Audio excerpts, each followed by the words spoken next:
रूप में क्षत्रिय कुल का कल्याण करने वाली मां भगवती।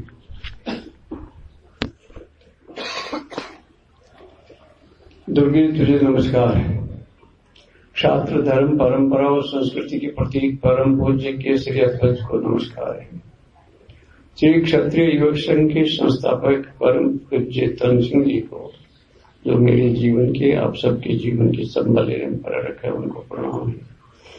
उपस्थित सभी नर नारियों को, बालक बालिकाओं को, सबको नमस्कार है। मेरे प्रिय आत्मीय जन,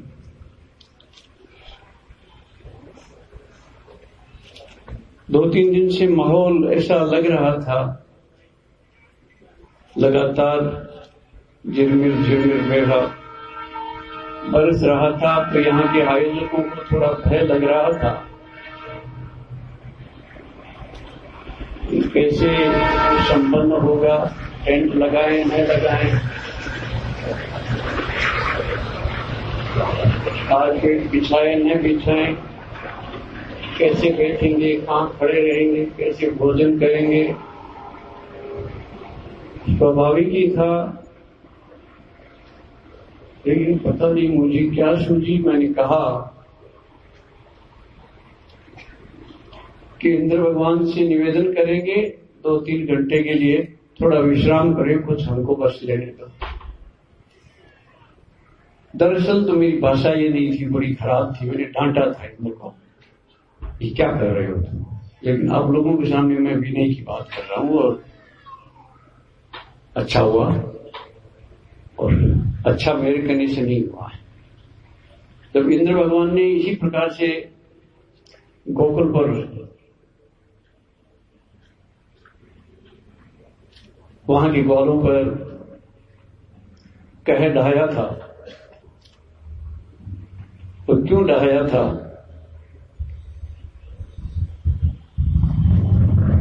पंडितों ने बताया कि इंद्र भगवान की पूजा करनी चाहिए, और इंद्र के लिए यज्ञ किया गया। छकड़े भर भर के घी आने लगे, मक्खन आने लगा। भगवान कृष्ण ने पूछा, ये क्या खेल चल रहा है, ये कहां जा रहे हैं छकड़े भर भर के? तो इंद्र की पूजा होगी। ये इंद्र कौन चीज आ गई? इंद्र एक देवता है, भगवान से बड़ा है क्या? खैर, बाल सुलभ व्यवहार था, लेकिन उन्होंने कहा कि अपने को नहीं जाना।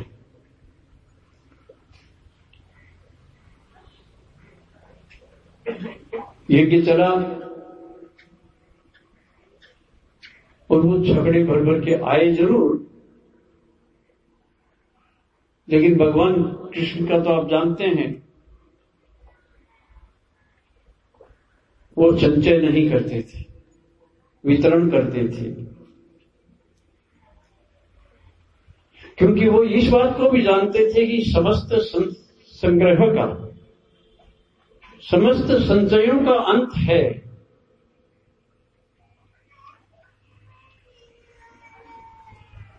उनका कोई सदुपयोग न किया जाए तो वो अंत होने वाला है। हम सब भी संचयों में लगे हुए हैं।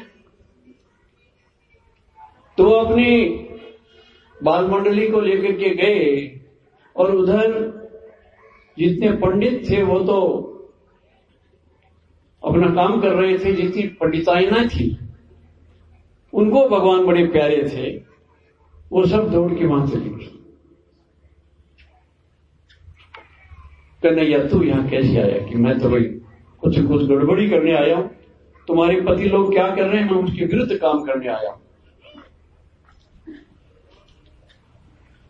और घी मक्खन पहुंचा नहीं, और यज्ञ हुआ नहीं, हो नहीं सका, पूरा नहीं हो सका। तो इंद्र का स्वभाव है नाराज होने का, क्योंकि इंद्र देवताओं का भी राजा है, और राजाओं को नाराज होना बहुत अच्छी तरह से सीखा हुआ है। ये भी राजा है, राज करने वाले लोग हैं। अपने घर में एक पति भी राजा होता है, उनको भी बहुत अच्छी तरह से नाराज होकर के पत्नी को, बच्चों को डांटने का पूरा हक बिना किसी के लिए अपना आप लिया हुआ है। इसी तरह से राजा भी, उसका स्वभाव बिगड़ जाता है। तब हमको क्या करना चाहिए? राजा पतित हो जाए तब हमको क्या करना चाहिए? शास्त्रों में लिखा है कि जिस राजा के राज्य में प्रजा दुखी होती है, त्राई त्राई करती है, वो रौरव नरक में जाता है।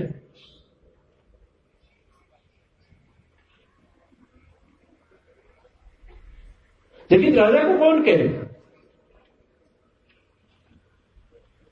मैंने कुछ राजाओं को कहा है तो बुरा मान के कि उल्टे सीधे काम मत करो, नरक में पड़ोगे।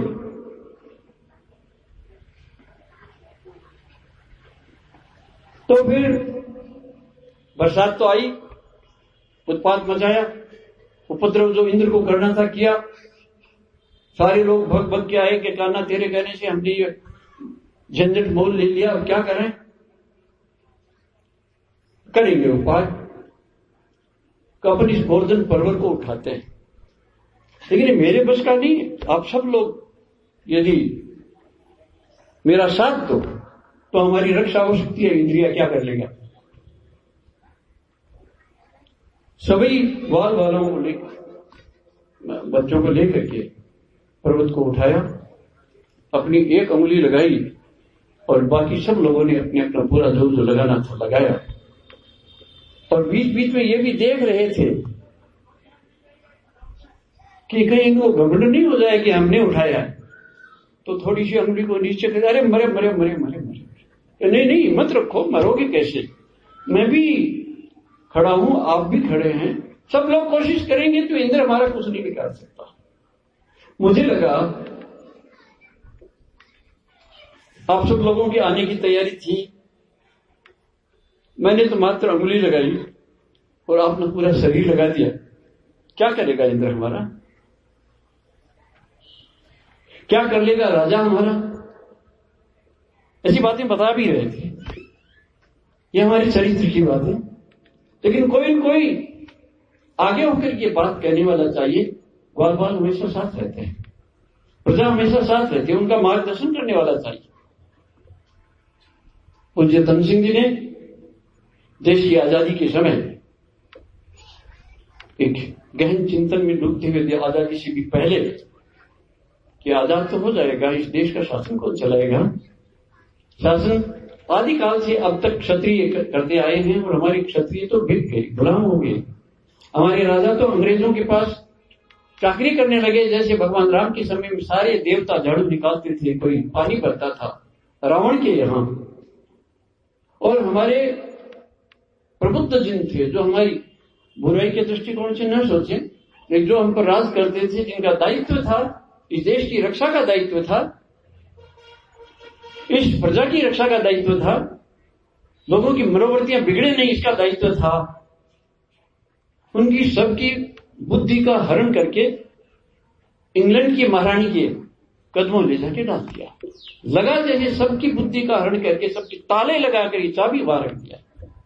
और एक महाराजा ऐसा बोलते थे कि यदि यहां कोई महाराजा है तो मुझे माफ कर देना, मैं दृष्टांत दे रहा हूं कि इन महाराजाओं के यदि नापने का कोई यंत्र, कोई मीटर लगाए तो मीटर बार बार जीरो पे आके मरेगा। यहां कोई बुद्धि नहीं है, इन राजाओं में कोई बुद्धि नहीं है, उनमें भी और अबालों में भी। बुद्धिहीन मूढ़ लोग हैं,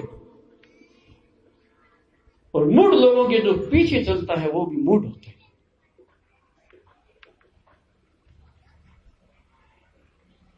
व्यवस्थाओं को बदलने के लिए भगवान कृष्ण ने कितने उपाय किए। केवल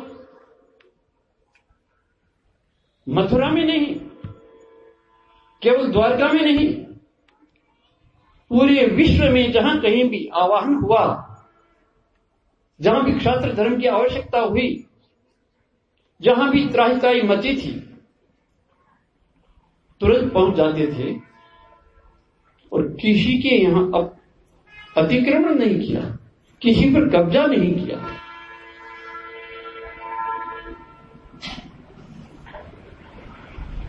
आज के अखबार में मैंने पढ़ा था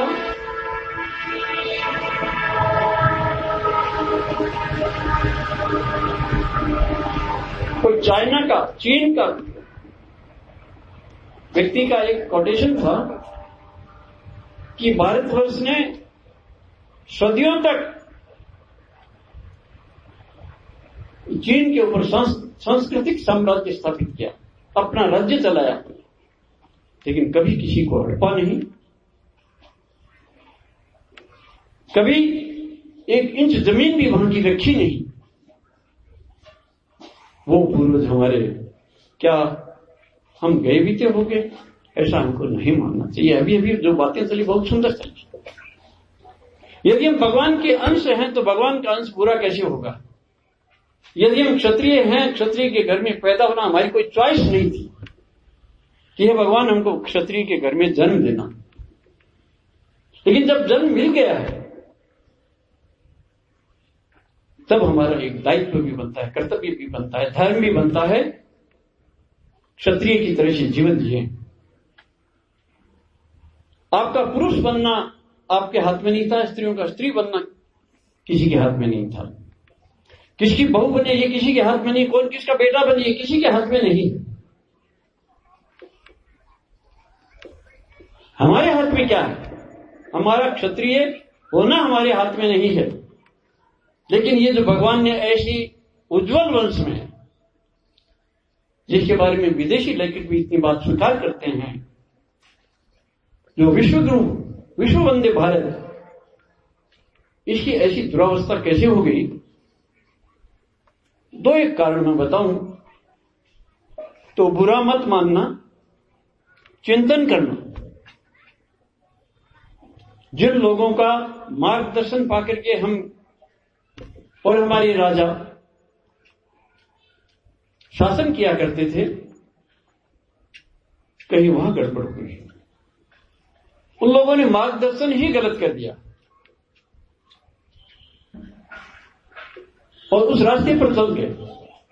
कर्मकांड में, देवी देवताओं की विभिन्नता में, जातियों में, अलगाववाद में हम फंस गए।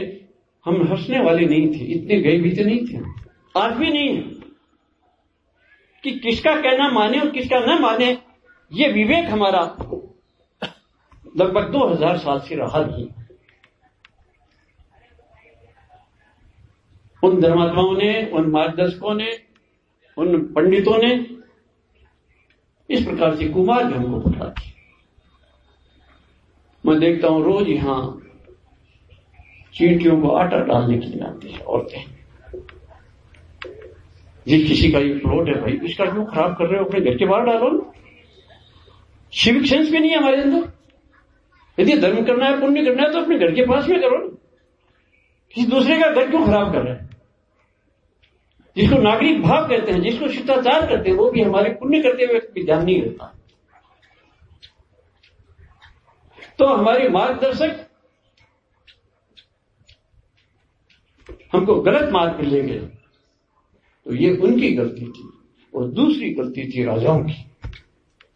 राजाओं का दायित्व था कि ऐसे लोग भी यदि गलत मार्ग पर खुद जाते हैं और लोगों को ले जाने का प्रयत्न करते हैं तो उनको कान पकड़ कर सीधे लाइन पर लाएं। अनेकों समय पर इस प्रकार का काम हुआ है, क्षत्रियों ने इस प्रकार का काम किया, लेकिन हंसी खुशी, राजी खुशी चले गए, उनकी बातों को मानने लग गए। परिणाम क्या हुआ? जैसा राजा कहे वैसे उनको भी करना चाहिए। तो कुबुद्धि उनमें आई, फिर आई राजाओं में आई, फिर ऐसे राजाओं को हमने स्वीकार किया। विवेक कहां गया? और जब तक विवेक जागृत नहीं होता है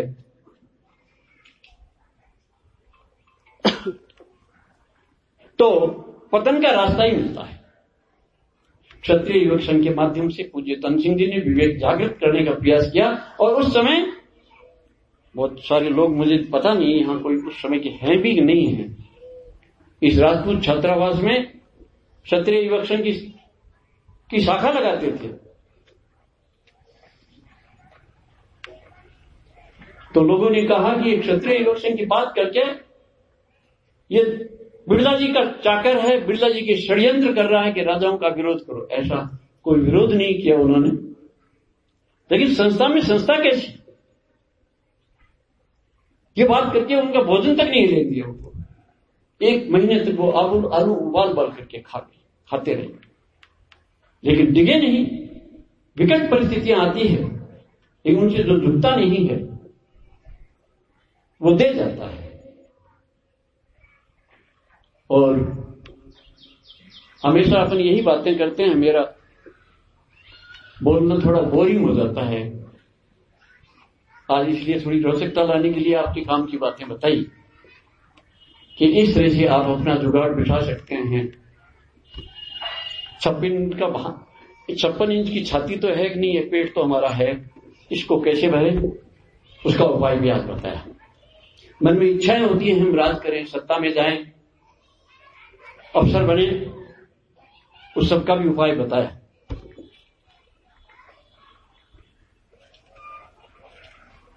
लेकिन मैं तो जैसा हूं शास्त्रों की बात भी करता हूं, भगवान की बात करता हूं, ये सब करना आप लोग, लेकिन भगवान को मत भूलना। डॉक्टर साहब यदि किसी का ऑपरेशन कर रहे हैं तो पहले भगवान को कहना इसको ठीक कर देना, अपना शरीर नहीं ले। सत्ता में रहने वाले लोग भगवान से प्रार्थना करें कि मुझे सद्बुद्धि दे, मैं किसी का कल्याण का काम न करूं। फौज हो, चाहे पुलिस हो, चाहे प्रशासन हो, चाहे कृषक हो, चाहे विद्यार्थी हो,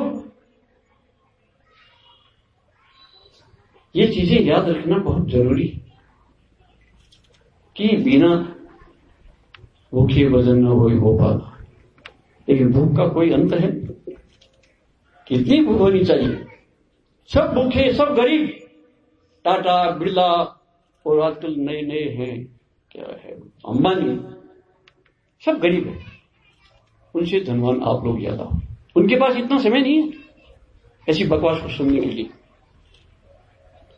गरीब, दरिद्र, और वो हमको क्या दे सकते हैं? और ये सत्ता में रहने वाले ये प्रशासनिक अधिकारी, उनसे भी दरिद्र है, भरने में लगे हुए हैं। जो मानवीय मूल्य उनको भी खाए जा रहे हैं। लोग कहते हैं चारा खा जाते हैं, कोई गुड़ खा जाते हैं, कोई सोना खा जाते हैं। इन मानवीय मूल्यों को भी खाया जा रहे हैं। कौन बचाएगा? किसका दायित्व है? ये अभी हमको बताया गया। यह दायित्व और किसी का नहीं है। वेद में लिखा है, विश्वात्मा के दृष्टिकोण से जरा सोचें कि तुम्हारे सहयोग की कहां आवश्यकता है। यदि तुम उस सहयोग को कर सकते हो तो लग जाओ, तुरंत पूरा कर दो। सहयोग नहीं कर सकते तो सामर्थ्य हासिल करो कि मैं ऐसा सहयोग कर सकूं। विश्वात्मा के दृष्टिकोण से ये विश्व भगवान की आत्मा है। भगवान ने यदि हमको संसार में भेजा है तो 2 बातें मैं कह रहा था, एक संसार में जीने का उपाय और एक संसार से पार करने का उपाय। संसार में जी करके संसार में डूब जाते हैं लोग। डूबे नहीं, ये सब विद्या सीख करके, इसीलिए शास्त्रों में इसको अविद्या कहा है। भौतिक संसाधनों की, भौतिक उपलब्धियों की प्राप्ति को अविद्या कहा है। और विद्या तो केवल एक ही है जो भगवान की सम्मुख कर दे। अब आप कहेंगे दाल रोटी जमाएं, भगवान को याद करें, भगवान का बोरी ना कर जाए, कहीं गाय के खाते कुत्तर की बोरी ना कर जाए, ये भी गलतफहमी है, वही रास्ता है। आपको जिसने पैदा किया है, क्या अपने आप पैदा हो गए? क्या माँ बाप के संयोग से कोई पैदा हो जाता है? ईश्वर के अस्तित्व को स्वीकार करें। जो हमारे अंदर क्षमताएं हैं वो हैं। अभी जो बताया, मैं इस बात को स्वीकार करता हूं, नहीं, मैं भी इसी बात को मानने वाला हूं कि हमारा क्षत्रित्व कहीं गया नहीं है, हमारी रजपूती कहीं गई नहीं है। दिशा विहीन हुई, वो कहीं और जा रही है। वो चैनलाइज नहीं हो रही है। तो चैनलाइज करने के लिए बहुत सारे उपाय हो रहे हैं। उन उपायों में से एक क्षत्रिय युवक संघ की उपाय है। उसी क्षत्रिय युवक संघ के पूज्य नारायण सिंह जी छोटी सी उम्र में इस बात को पहचान गए। बहुत गरीब होते हुए भी ऐसा नहीं है कि क्षमताएं नहीं थी। बहुत विवेकशील व्यक्ति थे, बहुत तर्कसंगत बात करते थे, लेकिन उन्होंने अपना रास्ता चुन लिया शायद 18-19 वर्ष की अवस्था में और तन सिंह जी के साथ हो गए। और 29 वर्ष की अवस्था आते आते तो विश्व संघ के संघ प्रमुख बन गए। होश ही नहीं होता लोगों को, हमारे मार्गदर्शक बन गए। और उन्हीं के लिए ये जो गीत हमने गाया, चाहे एक ही जले पूरे स्नेह से जले ऐसी दीप चाहिए, वो एक ऐसे दीप थे जो तन सिंह जी की चाह को पूरा करने वाले थे। तन सिंह जी के बाद 10 साल तक हमारा मार्गदर्शन किया और इसीलिए प्रारंभ में तन सिंह जी ने शुरू किया। एक युग आया था जब हमारी जागीरें जा रही थी, लोगों के प्रिवी पर्स खत्म हो रहे थे। एक भावनात्मक मुद्दा था कि देश तो आजाद हुआ लेकिन हमको डबो करके हुआ, हमारा ये धारणा बन गई, हमारा तो सब कुछ छीन लिया। और इसलिए उन सरकार के हम खिलाफ हो गए, आंदोलन हुए। उस आंदोलन को की में सबकी आवश्यकता थी। जैसे अभी अभी आंदोलन हुआ था, एक कैसे कैसे लोग थे, तरह तरह के लोग थे, विभिन्न श्रेणियों के लोग थे, सुर असुर सभी थे। लेकिन कौम की आवश्यकता महसूस हुई कि कौम को येलो है तो इन सब न जुटना चाहिए, लारे नहीं रहना चाहिए। तो आईवान सिंह जी एक ऐसे प्रबुद्ध व्यक्ति थे उस समय, जो उन्होंने अध्ययन किया हुआ, अध्ययनशील थे, LLM थे, अच्छे तर्कसंगत व्यक्ति थे, वाक शक्ति थी। उनके शब्दों को आज भी पढ़ते हैं तो कोई अर्थ समझ में नहीं आते हमारे। ऐसा सांस्कृतिक भाषा, ऐसा उद्बोधन लोगों के रोंगटे खड़े कर देते थे गांव गांव में पहुंच करके। और उस आंदोलन को श्रेय तो दूसरे ले गए। एक भूस्वामी नाम का आंदोलन हुआ,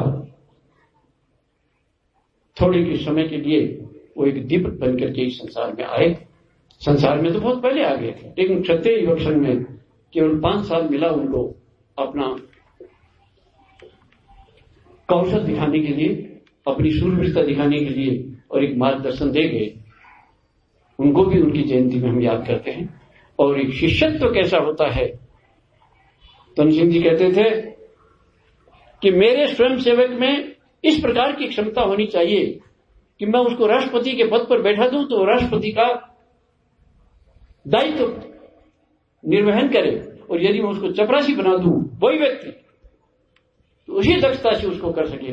ऐसे व्यक्ति थे नारायण सिंह जी। उनको याद करने के लिए हम इकट्ठे हुए हैं, बातें रोचक बनाने के लिए,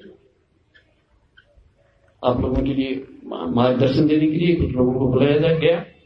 और ये लोग आपको मार्गदर्शन दे सकते हैं, लेकिन मेरी बात भी सुनते लेना।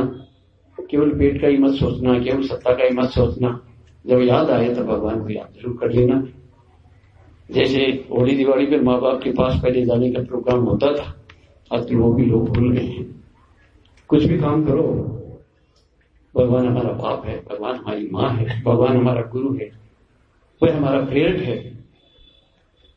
पढ़ाते वक्त भी विजय सिंह जी ये ध्यान में रखना, और लोगों को इस ओर में लोगों को मोटिवेशन देने के लिए भी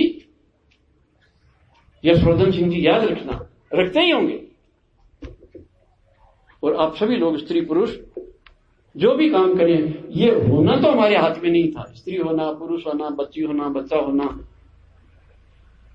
लेकिन होने के बाद जो भगवान ने हमको दायित्व दिया उसको सभी निभाएं। स्त्री अपने स्त्री धर्म का पालन करे, पुरुष अपने पुरुष धर्म का पालन करे। ये नहीं कि स्त्रियों को ये पालन करना चाहिए, तुम्हारा भी तो पालन करना उनका हक है ना।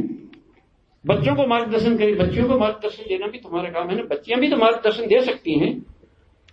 मैं कहता हूं वो सारी क्षमताएं जैसे आप बता रहे थे यशवर्धन सिंह जी, ये क्षत्रिय युवक संघ का ही सोच है कि सारी संभावनाएं हमारे अंदर है। और आज तो मुझे बहुत खुशी इसलिए है कि आज युवा वर्ग यहां बहुत ज्यादा है। ऐसा नहीं है कि हमारी बात को बूढ़े पसंद नहीं करते, वृद्ध लोग हमारी बात का सम्मान नहीं करते, वृद्ध लोग हमारी बात को मान करके उस मार्ग पर नहीं चल सकते, सभी चल सकते हैं। लेकिन जिनके बारे में कहा है कि हमारी संभावनाएं हैं, उन संभावनाओं को मार्गदर्शन देने के लिए युवा साथी आपके साथ हैं। और कोई इस प्रकार की बात पूछनी हो तो क्षत्रिय युवक संघ भी आपके साथ तैयार है। जो जिन्हें संसार में जीने की कला नहीं आती है तो बड़ी दुखी हो जाते हैं। कमा नहीं सकते लोग, भरण पोषण नहीं कर सकते लोग, तो उसमें सहायता करने के लिए हमारे सामने 2 अभी युवक आए और बहुत भी ऐसे युवक हैं। अभी यहां भी कई बैठे होंगे, ऐसे जो इंस्टीट्यूशन की बात कराई, ऐसी कई इंस्टीट्यूशन चल रही है, उन सबसे मार्गदर्शन लें। और जिस प्रकार के मोटिवेशन के करने वाले भी मेरे पास कई लोग आते हैं, उन लोगों से मोटिवेशन लें, अपने लड़के लड़कियों को उन सबसे जोड़े, क्षत्रिय युवक संघ से जोड़े, दोनों से ही जोड़े, संसार से भी जोड़े और संसार को बनाने वाले से भी जोड़े। इसी का नाम योग है। टांगों को ऊंची नीची करना योग नहीं, एक्सरसाइज है। वो एक्सरसाइज में करें, आपका स्वास्थ्य ठीक रहेगा। पेटों में गड़बड़ है आप लोगों के, गोडे दुख रहे हैं आप लोगों के, तो उससे ठीक कर लीजिए। इसके बिना भी काम नहीं चलेगा। और एक चीज की जरूरत है, हमको राजनीति में भी जाना है और श्रेष्ठ राजनीति क्या होती है हमको बतानी, लेकिन गुंडों के पीछे मत हो, हर किसी के पीछे मत हो। उनको भी हम बदल डालें, उनको पिघाल दें, ऐसी ताकत हमारे अंदर होनी चाहिए। तो हमको राजनेता भी बनना है, हमको धनाढ्य भी बनना है, हमको एजुकेशनिस्ट भी बनना है, हमको सत्ता में पहुंचना है, हमको प्रशासनिक अधिकारी बनना है। उन सब में हम मनुष्य हैं, इसको भूले नहीं, मानवीयता को नहीं भूले। इंसान की तरह से रहे, पशुओं की तरह से चरना शुरू नहीं कर दे, कहते हैं। अब बहुत किस्से आप लोग सुनते हैं। उस मानवीयता को न भूले, और जो मानवीयता को याद रखता है उसी में भगवान भी निवास करता है। उसका कैसा भी हृदय है, अंतःकरण है, वो निर्मल हो जाता है। आपने आज तक जितने भी पाप किए हैं, चाहे प्रशासनिक अधिकारी रहते हुए, राजनेता रहते हुए, शासक रहते हुए, बहू रहते हुए, बस एक ये आ जाए कि मैं इंसान हूं, मैं क्षत्रिय हूं, मैं भारतवर्षी हूं, ये इतनी बातें हमारी यदि याद रह जाए तो हृदय हमारा निर्मल हो जाएगा। और जो ही हृदय निर्मल होता है तो ये परमेश्वर का निवास हो जाता है। यही परमेश्वर को आवाहन करने का, यही परमेश्वर से योग करने का उपाय है। ये सब काम करो और ये भी करें। समय भी हो गया।